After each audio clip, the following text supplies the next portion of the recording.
आज है 17 सितंबर, दिन मंगलवार। खबरों की ओर बढ़ने से पहले एक नजर सुर्खियों पर।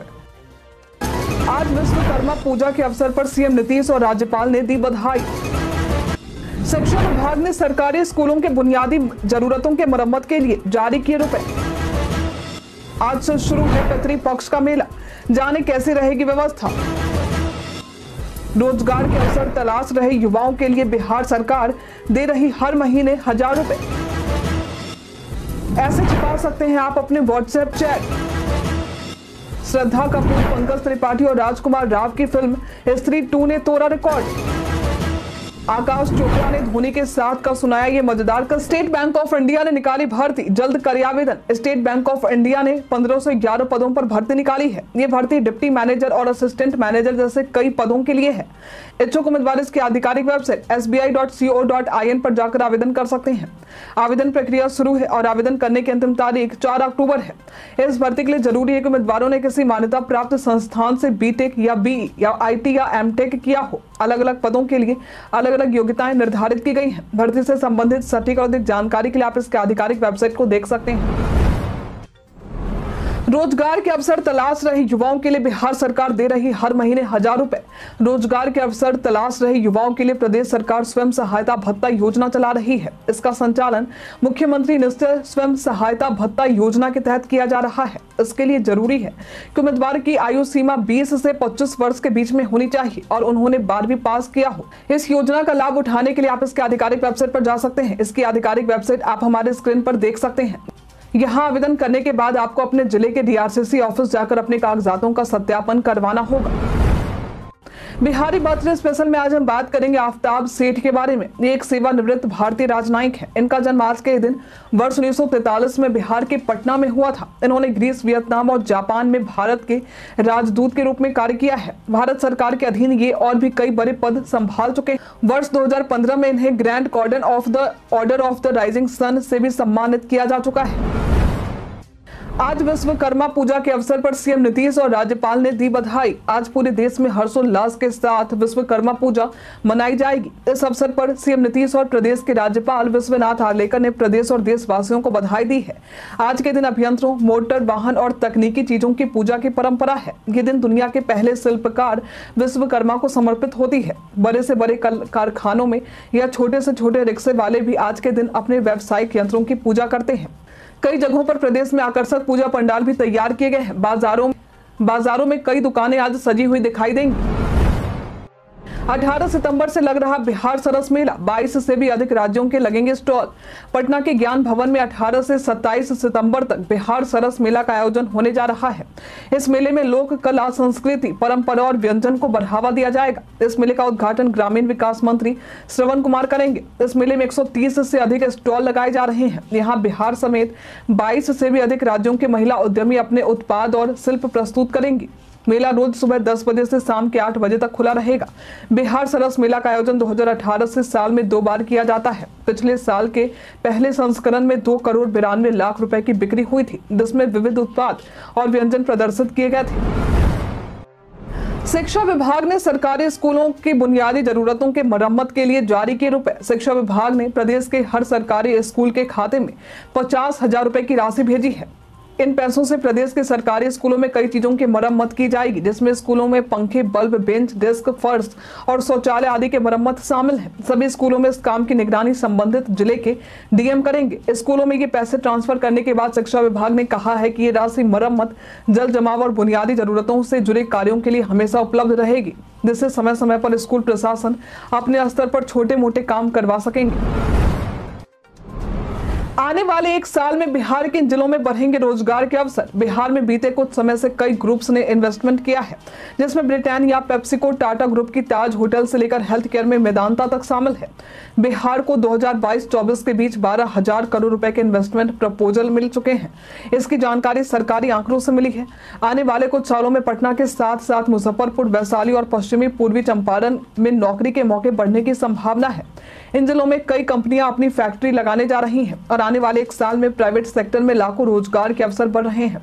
इसके अलावा आईटी सेक्टर में भी अगले वर्ष तक 2000 करोड़ रुपए तक का निवेश करने की तैयारी है। विभागीय निर्देश के बाद अफसरों ने आईटी सेक्टर से जुड़ी कंपनियों को आमंत्रित करने का प्रस्ताव तैयार किया है।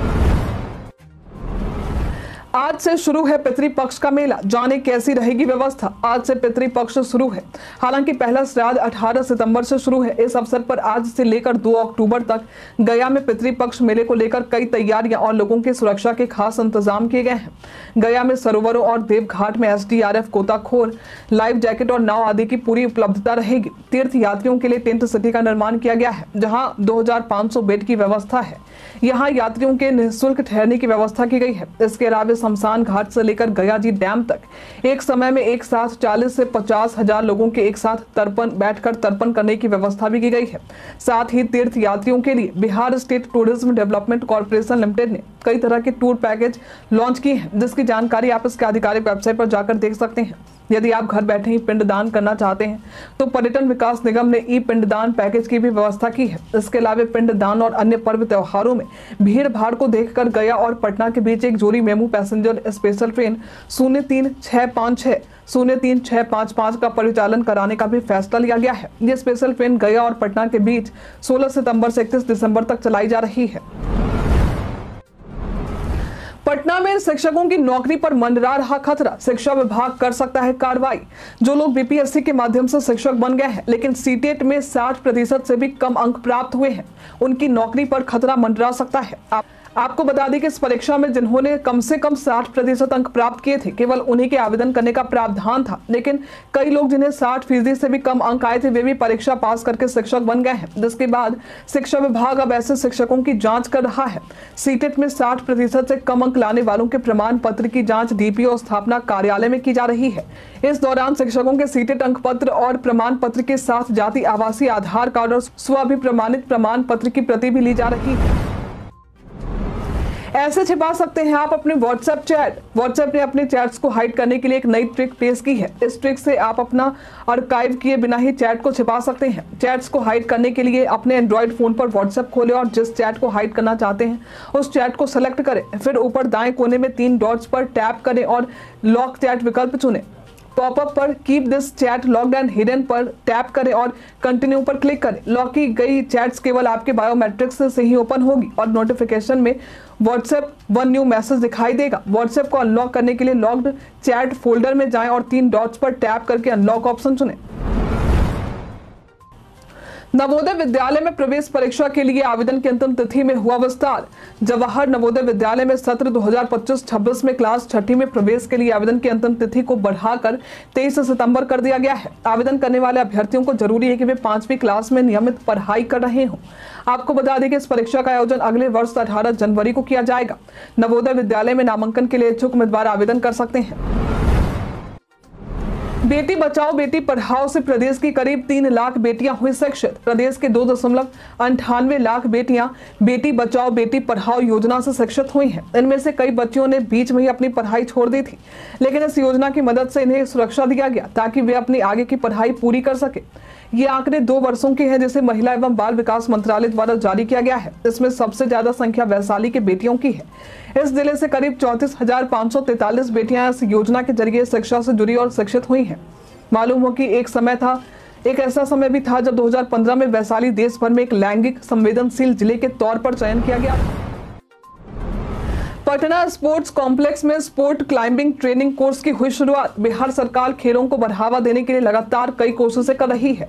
अब इसी कड़ी में 25 सितंबर से पटना में पाटलिपुत्र स्पोर्ट कॉम्प्लेक्स में स्पोर्ट्स क्लाइंबिंग ट्रेनिंग कोर्स की शुरुआत होगी। ये कोर्स ओलंपिक खेल स्पोर्ट क्लाइंबिंग पर केंद्रित है और इसमें खिलाड़ियों को बेसिक और एडवांस क्लाइंबिंग तकनीक, सुरक्षा उपकरण का उपयोग और खेल के नियमों की जानकारी दी जाएगी। इच्छुक खिलाड़ी इसके लिए रजिस्ट्रेशन करवा सकते हैं। रजिस्ट्रेशन के लिए 300 रुपए का शुल्क है और प्रतिभागियों को क्लाइंबिंग और PT शूज लाना अनिवार्य है। ये कोर्स शुरुआती और अनुभवी क्लाइंबर्स दोनों के लिए खुला है। गूगल फॉर्म के माध्यम से आप रजिस्ट्रेशन कर सकते हैं।